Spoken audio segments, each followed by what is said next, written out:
সাধারণ মানুষের মধ্যে এখনো এরকম ধারণা আছে যে রাত্রের সময় গাছের পাতাতে জিন বসবাস করে বা রাত্রে গাছ ঘুমায়, যে কারণে রাত্রের সময় গাছের পাতা পাড়া, ফুল বা ফল পাড়া যাবে না, এইরকম কথা অনেকে বলে থাকে।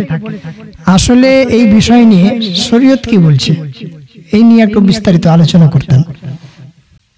যে বিষয়টা নিয়ে প্রশ্ন করানো হয়েছে খুব মূল্যবান বিষয়।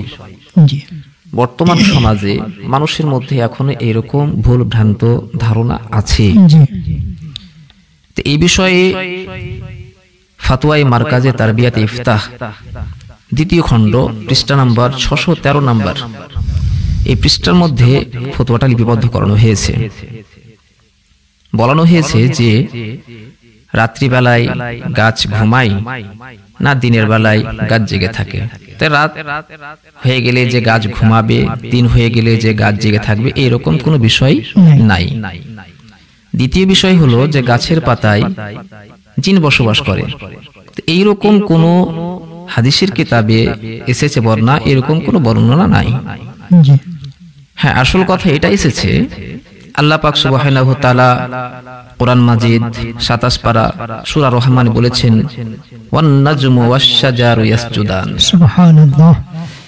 আল্লাহ পাক সুবহানাহু ওয়া তাআলা বলেন তৃণলতা গাছপালা আল্লাহকে সাজদা করে। আল্লাহু আকবার। আল্লাহ পাক সুবহানাহু ওয়া তাআলা আরো বলেছেন 15 পারা সূরা বানী ইসরাইল 43 নম্বর আয়াতে আল্লাহ পাক সুবহানাহু ওয়া তাআলা বলেছেন যে প্রতিটা সৃষ্টি জগৎ আল্লাহ তাসবিহ করে। আল্লাহু আকবার।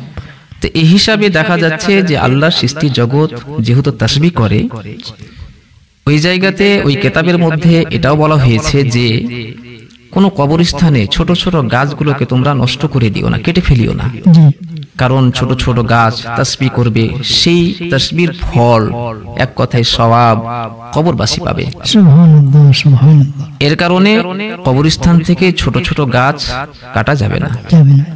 কিন্তু শরীয়তে এটা এসেছে যে মানুষের মধ্যে যে ভুল ধারণাটা যেটা আছে যে গাছের পাতা রাত্রিবেলায় পাড়া যাবে না, ফল পাড়া যাবে না, এটা শরীয়তের মধ্যে জায়েজ আছে, এতে কোনো অসুবিধা নাই।